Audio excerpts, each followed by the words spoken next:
pasar a otro tema, no se preocupe que si tienen consideración se le considerarán.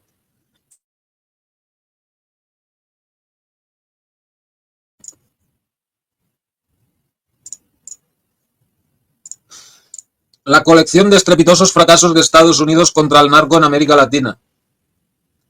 Bueno, ya sabemos que ahora están jodiendo con Venezuela, a ver si hacen el mismo tongo que hicieron en Libia y en Siria, y los venezolanos, o por lo menos parte de ellos, son lo suficientemente estúpidos como para participar en alguna revolución de color patrocinada por Estados Unidos y así pues que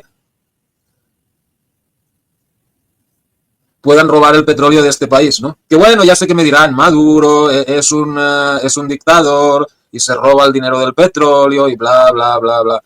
Pues sí, sí, en parte es verdad, pero ni de lejos Maduro es el jefe del cártel de los soles, como lo quieren pintar, ¿no? O sea, que haya habido contactos entre el gobierno de Maduro y algunos narcos y tal, pues sí, podría ser. Pero que ellos mismos sean un narco, pues no me parece a mí que eso esté acorde con la realidad. Bueno,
ok, pero si en Yanquilandia no pueden ni con el fentanilo chino o no quieren, bueno, chino por decirlo de alguna manera, ¿no? Porque, o sea, toda esta mierda del fentanilo la empezaron ellos mismos. Ah, pero si la cámara no va. Ahí.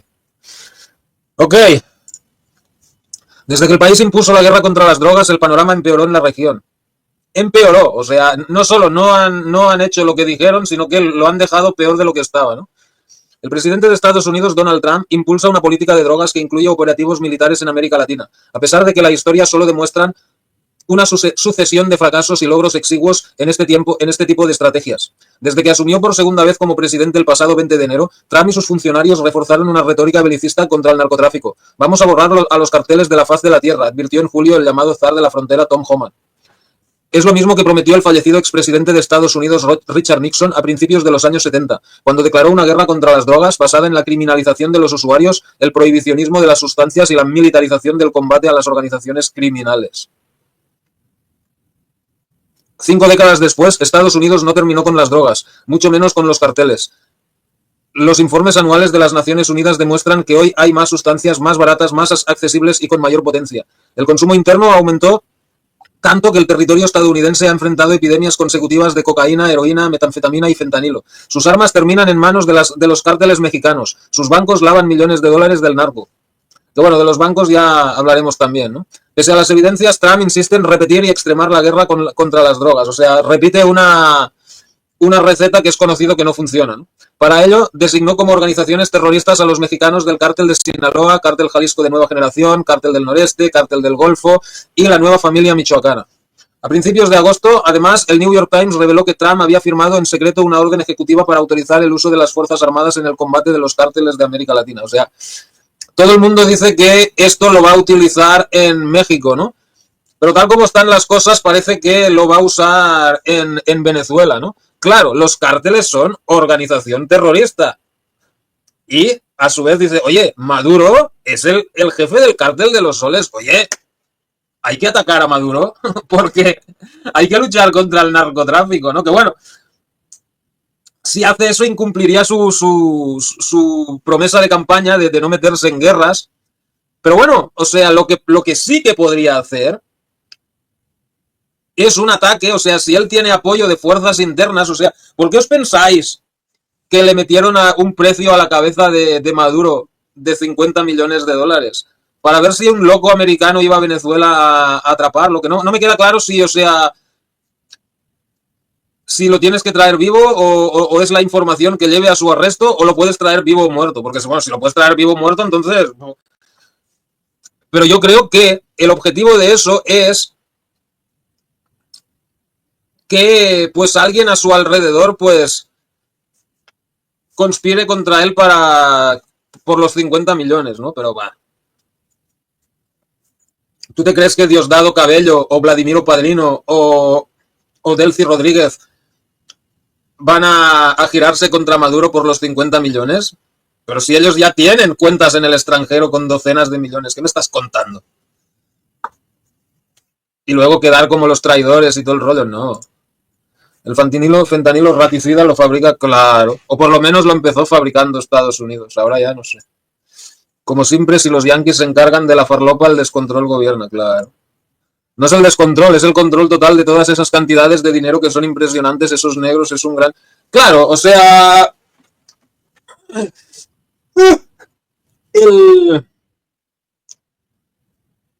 Todo este dinero que se genera con el narcotráfico, pues la CIA está metida en el narcotráfico y todo este rollo. Y luego, pues ese dinero lo pueden usar en sus proyectos secretos y toda esta mierda, ¿no?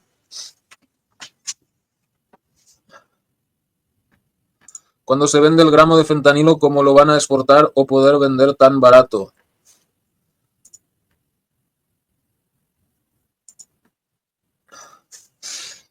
Muchos nombres y un solo ente. Los tráficos de fábrica están en el sitio. Claro que lo fabrican, o por lo menos lo venden ellos, ¿no? En Rusia prohíben el satanismo, no hay fentanilo y está más cerca China. Sí, pero en Rusia tienen otras historias. Les deseo lo peor a los narcos del mundo, claro. El dinero de la farlopa va... A Israel no lo sé, pero a la CIA sí. La presidenta mexicana Claudia Sheinbaum aseguró que solo trata de operativos en territorio estadounidense, pero el gobierno de ese país no ha confirmado detalles. El republicano, sin embargo, ha insistido en enviar militares a México para enfrentar a los narcotraficantes. Lo que sí hizo Trump fue desplegar a las fuerzas aéreas y navales en la zona sur del Mar del Caribe cerca de Venezuela, con el supuesto objetivo de frenar la amenaza que representan los cárteles latinoamericanos. Las alarmas se encendieron en la región, ya que la experiencia demuestra que en los países en donde Estados Unidos intervino política y militarmente, el negocio y la violencia narco se expandieron. Plan Colombia. A fines de los años 90, Colombia y Estados Unidos lanzaron el ambicioso Plan Colombia. El operativo priorizó la asistencia militar, pero solo fortaleció la dependencia del país sudamericano, que se convirtió en un firme aliado de Washington hasta la llegada del presidente Gustavo Petro. Hoy Colombia sigue siendo país líder en el cultivo de hoja de coca. Sus cárteles están esparcidos en toda la región y los sicarios se profesionalizaron hasta convertirse en mercenarios que ofrecen sus servicios al mejor postor en todo el mundo.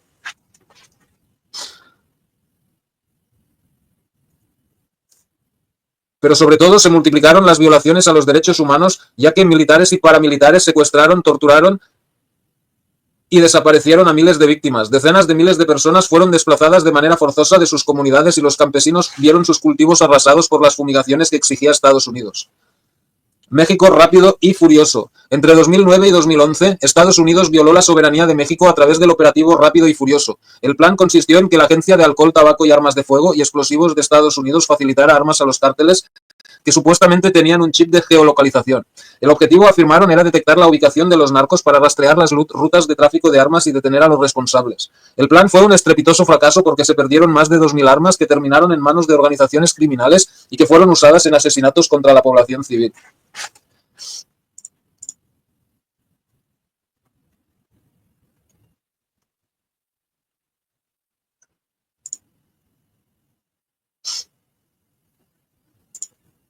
Estados Unidos nunca ha rendido cuentas de este operativo ni de su responsabilidad como un país que consume sustancias ilícitas de manera masiva, que trafica armas y donde operan organizaciones criminales. Del mismo modo, los capos estadounidenses casi nunca son mencionados en los procesos judiciales, ya que la culpa se achaca exclusivamente a los cárteles latinoamericanos. Perú y los Vladividios. La mayoría de los peruanos recuerda qué estaba haciendo el 14 de septiembre del 2000, ya que la fecha marcó un parteaguas en la historia de la narcopolítica con intervención de Estados Unidos. Ese día se transmitió el primer Vladividio, como se denominó el escándalo de las grabaciones que durante años acumuló Vladimiro Montesinos, el poderoso asesor del entonces presidente Alberto Fujimori, para poder extorsionar a todos los personajes públicos a los que sobornaba. Había congresistas, alcaldes, líderes de partidos, periodistas y empresarios en el entramado. Montesinos, que recibía dinero del narcotráfico desde los años 90 a cambio de protección, se había entrenado en la Escuela de las Américas de Panamá, el centro de formación de represores financiado por Estados Unidos. También trabajó como espía de la Agencia Central de Inteligencia, que desde los años 70 rivaliza con la DEA. Y bueno, luego decían, en esa época decían que los narcos eran Sendero Luminoso y todo este rollo, ¿no?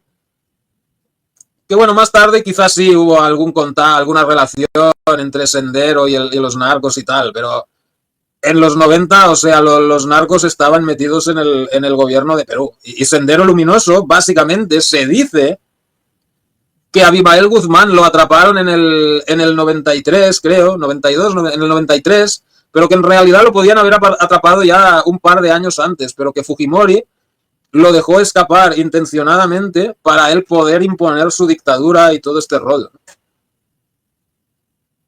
De hecho, esta crisis provocó un enfrentamiento entre los dos influyentes organismos, ya que Montesinos reconoció que la CIA había financiado la creación del Servicio de Inteligencia Nacional Fujimorista en una operación que fue impugnada por la DEA porque ya tenía detectado al asesor como cómplice del narco.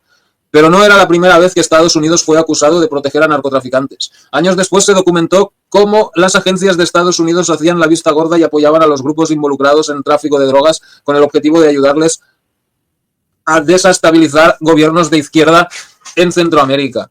El fiscal que investigó el caso en Estados Unidos, Lawrence Walsh, publicó a mediados de los 90 un informe en el que acusó a Reagan y su vicisucesor, George Bush, así como sus ministros de Defensa y Seguridad, de estar al tanto de esta maniobra delictiva.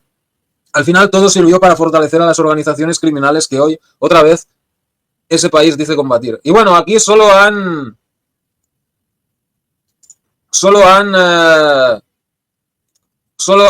puesto algunos bueno, yo no sé si son tan fracasos o ellos ya querían que esto... ¿Se fue la imagen? No, yo veo todo bien. Yo no sé si esto era tan así, que era un fracaso y tal, o que ellos ya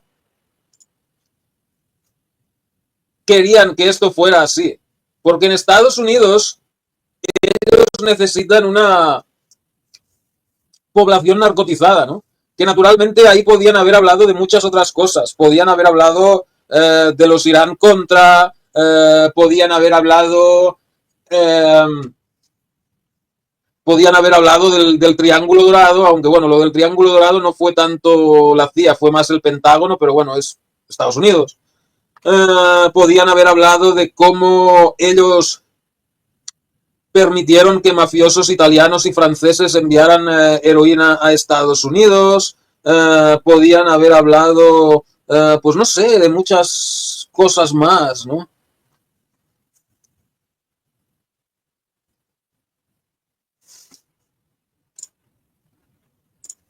La primera fórmula de la Coca-Cola contenía coca. Así es, sí.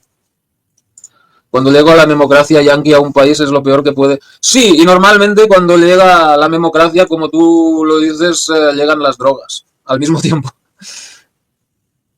¿Cómo va la vida como gato panza arriba? Sendero Luminoso Zurdos pone bombas. Sí, bueno, es... no sé, ¿cómo te diré? Las reivindicaciones quizás eran legítimas, pero los métodos... Llegó un punto que, o sea, otros grupos izquierdistas en Perú llegaron a pensar que Sendero Luminoso era alguna clase de títere de la CIA. Porque claro, según Sendero Luminoso, ¿no? O sea, los soviéticos eran revisionistas, los chinos con Deng Xiaoping eran revisionistas y socialfascistas y su puta madre. Los cubanos eran, o sea, ellos eran los únicos comunistas puros y no sé qué rollo más. Y Abimael Guzmán era un crack. Y ahí se acababa la historia, ¿no? Y bueno, él decía que,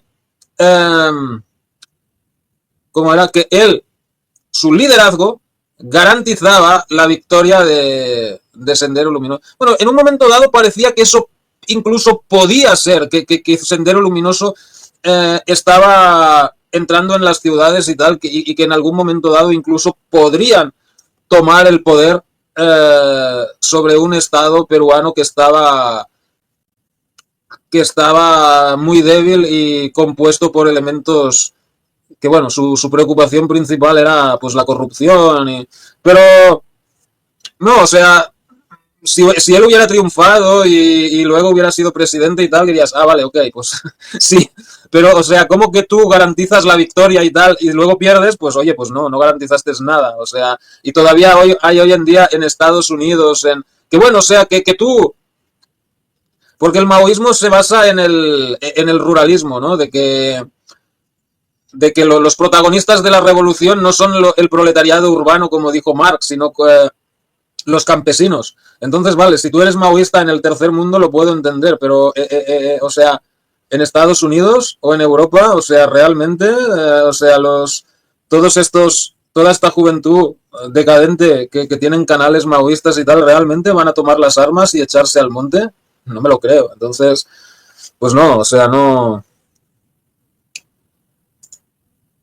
Sí, ahora se ve, me voy a dormir, son las 10 de la noche en Chile, interesantes. Oye, pero ese canal que te he enseñado, ¿era tu canal o no? Bueno, ya te fuiste, ¿no? ¿Qué hora era ahí? Bueno, luego te hablo por el Facebook, ¿vale? ¿Cómo eliminar? Claro, o sea, enganchar a la gente a las drogas y así pues van eliminando a gente. ¿Cómo puede ser que unos sean los mártires de la miseria humana? Sí, sí, lo de zurdo es una excusa para, o sea, un gobierno de derechas, o sea, cualquiera que esté contra ellos, pues habrá algunos que sí, realmente serán zurdos, pero otros que, pues, simplemente se quieran quitar de en medio por, no, es que tenía contactos con el terrorismo, es un narco, ¿no? Una mierda así. Yanquilandia es el peor país del mundo. Puede que los impuestos sean bajos y puedas endeudarte para siempre con una camioneta o una TV, pero es horrible. Y bueno, eso es lo que quieren, básicamente, que tú estés endeudado para toda la vida, ¿sí? Había una... Leí un artículo de una filósofa zurda, como tú dirías, pero que lo que ella decía que ella decía que Estados Unidos era el neofeudalismo. Y claro, si tú toda la vida tienes que estar pagando una hipoteca y las letras de esto y las letras de lo otro y lo de más allá, e incluso cuando tú has acabado de pagarlo, te lo pueden quitar por cualquier excusa. Pues sí, es un neofeudalismo, estás pagando tributo a esos nuevos señores feudales que ahora serían pues los grandes capitales y todo este rollo. No creo que Sendero era o es de izquierdas marxista, eran maoístas, son maoístas. Bueno, ya no existen, ahora son el Partido Comunista militarizado del... Pero bueno, son una sombra de lo que eran, o sea... Los Boy Scouts narizotas están ahí.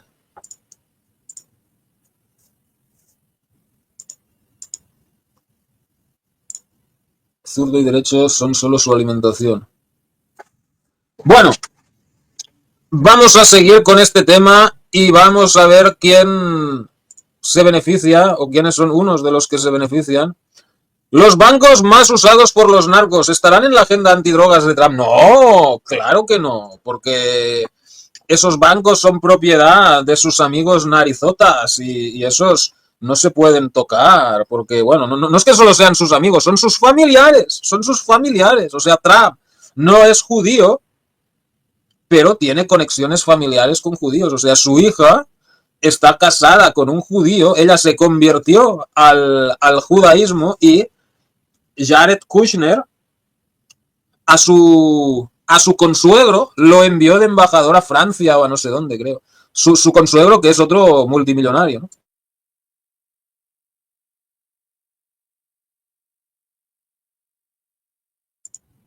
En los últimos años, al menos 3 instituciones financieras de Estados Unidos aparecen en las listas de sancionados por permitir el flujo de dinero ilícito a través de sus sistemas. Ajaja, los bancos no pueden faltar en las transacciones de tráfico de personas, farlopa o venta. Claro, ellos son los que lavan el dinero. En los últimos años, al menos 3 instituciones... Ah, bueno, eso ya lo leí.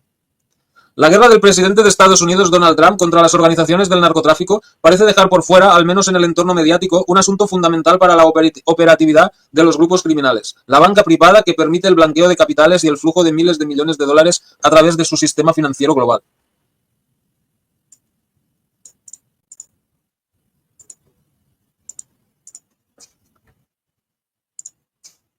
No, eso de derecha a izquierda, que bueno,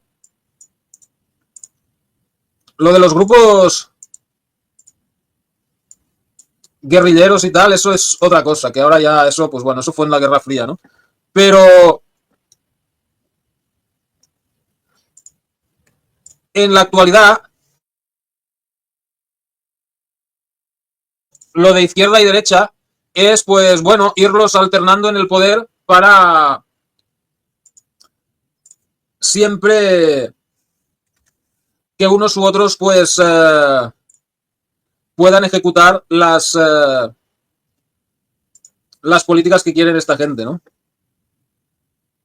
Claro, claro, claro. Por eso mataron al periodista ese, Dani Casolaro, que era el bueno, que él decía que él más o menos había identificado los brazos del pulpo hasta el nivel de la CIA, ¿no? Y bueno, se lo cargaron, naturalmente.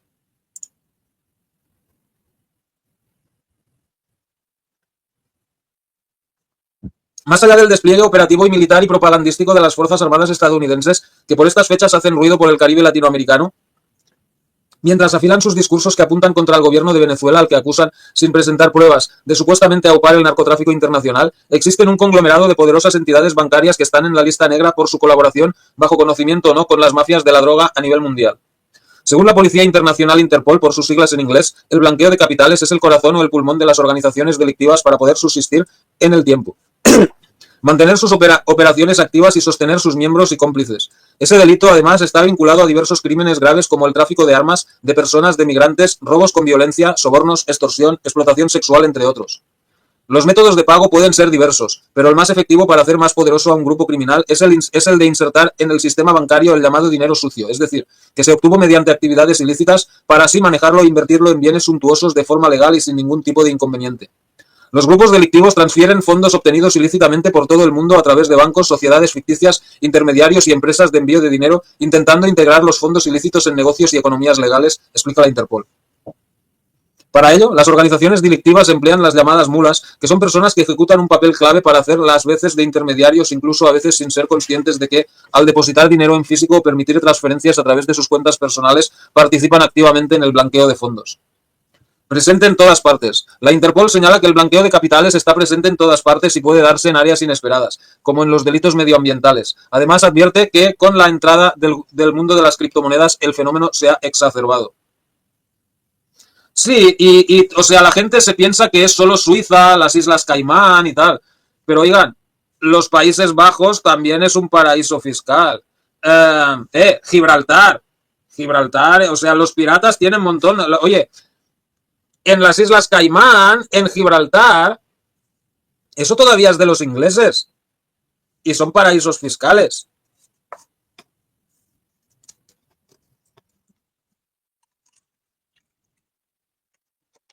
Y bueno, Luxemburgo también es otro paraíso fiscal, etcétera, ¿no? En Argentina durante los últimos 40 años han ido alternando izquierdas y derechas con el... Sí, lo mismo en España, lo mismo en todas partes. España, Estados Unidos, Reino Unido, Alemania, Holanda. Decide y vende mientras se pegan, no miran arriba. Sí, sí, sí, sí. Es que eso, claro, él lo llegó al nivel de la CIA, pero naturalmente hay muchos más niveles por arriba. ¿Qué podemos hacer con tanto dinero? ¿Qué podemos hacer con la guita de Nueva York para mayor gloria? Luxemburgo también, claro, Suiza, Mónaco, Andorra. Para intentar frenar el flagelo, las autoridades pueden emplear investigaciones financieras para identificar los orígenes de los flujos de dinero, al igual que el paradero de las ganancias ilícitas. Esto ayuda a desenmascarar a las redes implicadas, y los bienes adquiridos ilícitamente pueden ser inmovilizados o confiscados, mientras que los perpetradores de los delitos conexos pueden ser enjuiciados. Para coordinar estas labores, la Interpol trabaja en estrecha cooperación con organizaciones como el Grupo Egmont, que agrupa a más de 160 unidades de información financiera, el Grupo Intergubernamental de Acción Financiera Internacional, GAFI, entre otras instituciones. A partir del seguimiento de estos fondos, en los últimos años, varias instituciones financieras de Francia, Suiza, el Reino Unido y Estados Unidos, los nombres de estas empresas de renombre internacional aparecen en las listas de sancionados por permitir el flujo de dinero ilícito a través de sus sistemas. Estas compañías financieras han sido señaladas por hacer esfuerzos casi infructuosos para detener el lavado de dinero, según indica la Asociación Mundial de Cumplimiento, AMC, en un reporte de 2023, donde advertían que a pesar de que estos bancos son sancionados con cantidades millonarias por sus faltas, siguen sin ser obligados a realizar ajustes para evitar los ilícitos. Claro, o sea, pillan a un banco de estos y le ponen una sanción de, yo qué sé, 100 millones de dólares. Oye, pero si ellos han ganado miles de millones. O sea, ellos esto lo consideran, bueno, como un riesgo de... como una pérdida en el negocio, ¿no? Oye, bueno, sí, tenemos que pagar una sanción, no pasa nada. En fin, ganamos un poquito menos. ¿Cuáles son los bancos favoritos para el lavado de dinero y qué hace Estados Unidos? De acuerdo con la AMC, los bancos que han liderado las sanciones por tener escasos controles contra el lavado son el francés BNP Paribas, el suizo UBS, los estadounidenses Goldman Sachs y JP Morgan Chase, además de los ingleses HSBC y Standard Chartered. Para 2023, las multas globales por no prevenir el lavado de dinero y otros delitos financieros ya habían aumentado más del 50%. Así, los bancos y otras instituciones financieras tuvieron que pagar en penalizaciones casi 5.000 millones de dólares por sus infracciones. O sea, todos juntos pagaron 5.000 millones. O sea, no, brother. ¿Y cuánto dinero han ganado? O sea, quizá 10 veces más, no me jodas. En la lucha contra el lavado de dinero, violar sanciones y continuar con las fallas en sus sistemas para conocer al cliente. En esa reseña, la AMC cita declaraciones Hugh McCartney, profesor de la Universidad de Birmingham, al Financial Times, quien señala que las autoridades tienen mucha evidencia sobre las organizaciones criminales y cómo los narcos operan. Hay mucha evidencia, particularmente en el Reino Unido y los Estados Unidos en términos de reincidencia, señaló.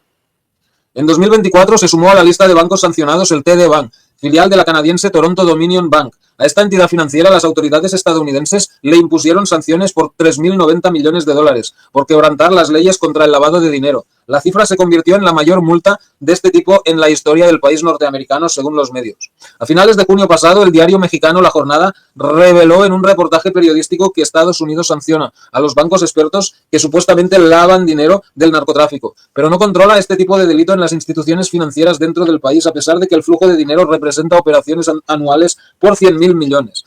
100.000 millones, señores y señoras. ¿Y cuánto eran las multas? 5.000 millones. O sea, ¿ustedes se creen que eso los va a disuadir tener que pagar el 5% de sus beneficios?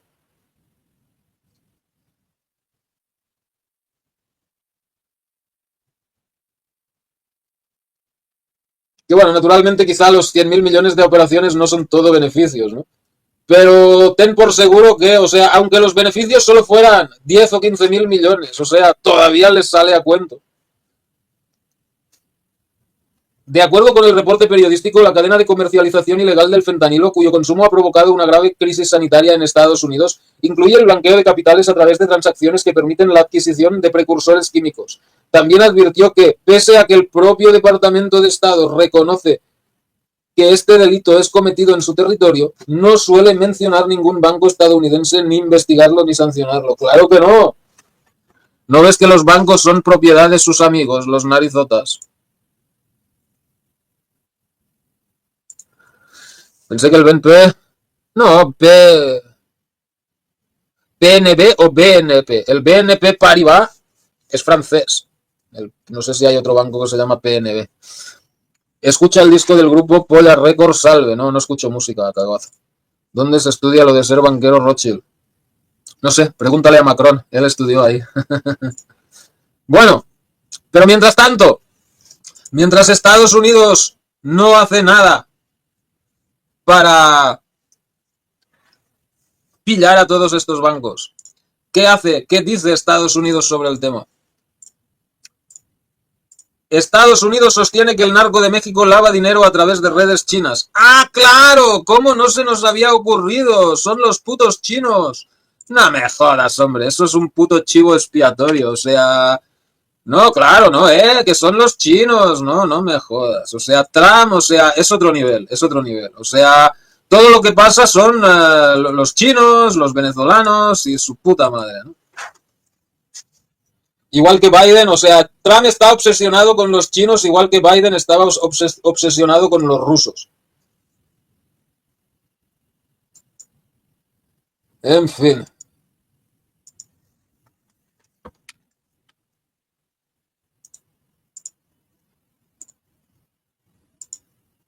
El Departamento del Tesoro afirma haber detectado transacciones sospechosas por más de 300.000 millones de dólares que vinculan a los cárteles mexicanos con complejas operaciones financieras en China. Bueno, no sé. 300.000 millones y los bancos de Estados Unidos solo 100.000. ¿En serio? Ok. Que yo sepa, los chinos suelen ser bastante estrictos con el narcotráfico. Entonces, pues bueno. ¿Que ellos permitan lavar el dinero de los narcos mexicanos? Igual sí, pero dentro de su territorio, o sea, si te pillan con droga, o sea, es... Tenéis que pensar en toda China, con 1.500 millones de habitantes, creo que eran 800.000 drogadictos en toda China. En comparación con Estados Unidos, que tiene 300 millones de habitantes, en Estados Unidos hay 5, 6 millones o más de drogadictos. O sea, para que te hagas una idea, como entre el 1 y el 2% de la población de Estados Unidos son drogadictos. Pero bueno, yo creo que son muchos más, ¿no? Porque esta cifra de 6 millones seguramente solo cuentan a los yonkis que están tirados en la calle y tal, ¿no? Pero, o sea, si contaras a toda la gente que consume drogas ocasionalmente, los porretas y demás, pues medio país está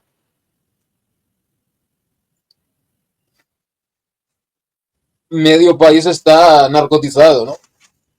Claro, eran los chinos. Los yanquis aprendieron bien de sus amos moishes. Mienten hasta cuando dicen good morning, claro. Mienten más que hablan, ¿no? Los chinos la semana pasada colgaron a un corrupto. Acá son todos corruptos y no pasa nada, ¿no? Oh, en Argentina, no, en Argentina los corruptos, o sea... Que bueno, en China habrá otras formas de corrupción, ¿no? Quizá no tan descarada como en Argentina o Europa o Estados Unidos, pero también deben tener algo, ¿no? Solo que mucho más reducido y no tan acentuado como Hispanoamérica o... Pobre gente, los drogadictos, qué maldad que tienen los amos, hay que hacerlos levitar. ¿A quién? ¿A los drogadictos o a los camellos? Bueno, el Departamento del Tesoro de Estados Unidos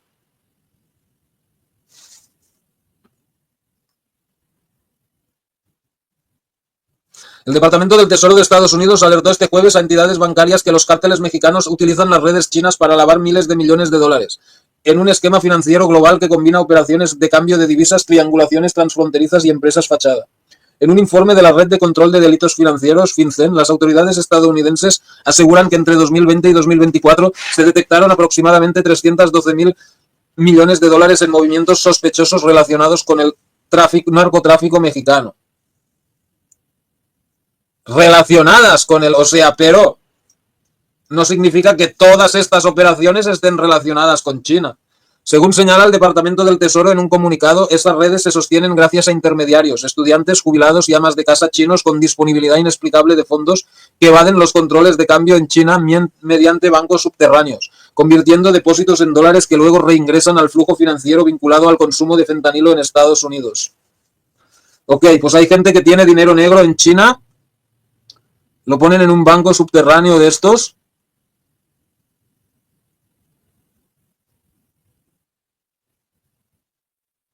Ah, vale, entiendo. O sea, este capital luego se invierte en los narcos que producen beneficios y al cliente le dan unos intereses, ¿no? Bueno, entonces, en esa manera, pues quizás sí. FinCEN advirtió a bancos y corredores y precisó señales de alerta como transferencias sospechosas, identificación imprecisa o fondos de origen dudoso, con el objetivo de desmantelar estas redes financieras globales. La directora de FinCEN, Andrea Gacki, afirmó que con las nuevas medidas se busca quebrar la capacidad de operación de las organizaciones criminales y de quienes facilitan sus finanzas. La alerta destaca los nexos adicionales de estas redes con otras actividades criminales como el tráfico de personas y el uso de negocios fraudulentos, por ejemplo, centros de atención diurna para personas mayores en Estados Unidos, como pantalla para encubrir negocios, operaciones ilícitas. Bueno, pero eso... Desde Estados Unidos acusan a China de subsidiar la crisis de opioides en la nación, pero Pekín lo rechaza y resalta que la responsabilidad de la crisis del fentanilo en el país norteamericano recae exclusivamente en Washington. Pues claro. En este sentido, el gigante asiático llama al gobierno estadounidense a priorizar una cooperación e investigación en lugar de buscar culpables. Claro, que vayan a los motivos por qué la gente se está drogando en Estados Unidos. El fentanilo no es un problema de Estados Unidos, no de China. La responsabilidad de resolverlo recae en el propio Estados Unidos, aseveró el portavoz de la Cancillería del gigante asiático Lin Jian. Y sí, claro, o sea, si esta receta nunca ha funcionado, ¿qué les hace pensar que va a funcionar ahora? A los narcos hay que hacerlos levitar en la plaza pública, a los drogadictos hay que ayudarlos, familias hay detrás de ellos, madres, padres y hermanos. Claro, claro. No, bueno, aquí en Europa han podido reducir algo el tema de los drogadictos, o sea, yo creo que lo que funcionaría sería legalización del cannabis, legalizar la heroína hasta cierto punto, ¿no? Que fuera con prescripción médica y todo este rollo. Programas de intercambio de jeringas, programas de metadona y programas de desintoxicación para el que los quiera dejar.